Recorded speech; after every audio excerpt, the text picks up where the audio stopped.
TV Hindi में आप सभी को सुस्वागतम। जी हाँ, आदरणीय प्रधानमंत्री नरेंद्र मोदी जी की ओर से लक्षद्वीप की टूरिज्म के लिए प्रमोट किए जाने पर मालदीव के मंत्रियों ने आपत्तिजनक बयान दिए थे। इसके बाद भारत और मालदीव का बीच रिश्ते और खराब हो गया है, जो मुइज्जू के नेतृत्व में आए नए सरकार के बाद से पहले ही वो कमजोर लग रहे थे। अब तो दोनों देश का बीच तनाव ही पैदा हो गया और भारत ने मालदीव से कहा है कि वो अपने मंत्रियों को बर्खास्त करे, तभी रिश्ता सुधरेंगे। तनाव के बीच सोमवार को मालदीव के राष्ट्रपति मोहम्मद मुइज्जू चीन पहुंच गया है।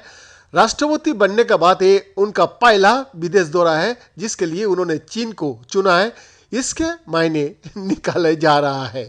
इस बीच ये भारत को सलाह दी है कि उसे मालदीव और चीन के रिश्ते को लेकर बड़ा दिल दिखाना चाहिए। चीन के सरकारी अखबार ग्लोबल टाइम्स ने आर्टिकल में लिखा है कि मालदीव और चीन के बीच सहयोग का लंबा इतिहास रहा है। 1981 में ही आर्थिक कारोबार शुरू हुआ था। इसके बाद दिसंबर 2014 में दोनों देशों का शीर्ष नेताओं की बीजिंग में मुलाकात हुई थी। इस दौरान दोनों देशों का बीच कारोबार और अर्थव्यवस्था पर मीटिंग हुई थी। इसके अलावा 2017 में हमारा बीच फ्री ट्रेड परमिट एग्रीमेंट हुआ था।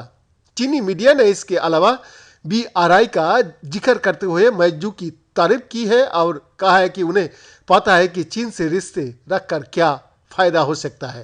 चीनी अखबार ने लिखा है कि मुइज्जू के चीन दौरे की भारतीय मीडिया पे काफी चर्चा हुआ है। इन रिपोर्ट्स में कहा गया है कि मुइज्जू की दौरे से पता चलता है कि वो चीन के ज्यादा अहमियत दे रहा है। चीन ने कहा कि इसमें ऐसा लगता है कि भारत दक्षिण एशिया को अपने प्रभाव को क्षेत्र मानता है, जिसमें मालदीव भी शामिल है। ग्लोबल टाइम्स ने लिखा कि भारत को लगता है कि मालदीव उसकी ही नीति को अपनाए जिससे चीन से दूरी बनी रहे, लेकिन उसे ये समझना चाहिए कि मुइज्जू की चीन दौरे का सिर्फ इतना ही अर्थ नहीं है कि मालदीव प्रो चाइना है और एंटी इंडिया होने जा रहा है। गौरतलब है कि चीन का यह बयान ऐसे समय में आया जब भारत के साथ मालदीव का संबंध निचले स्तर पर है। मुइज्जू ने सत्ता संभालते ही कहा था कि भारतीय सैनिकों को यहां से चले जाना चाहिए। उनके इस बयान से ही ये अनुमान लग रहा था कि वो पिछली सरकार की नीतियों से अलग हटते हुए भारत की बजाय चीन को ज्यादा प्राथमिकता देने वाले हैं। BN का रिपोर्ट FTV।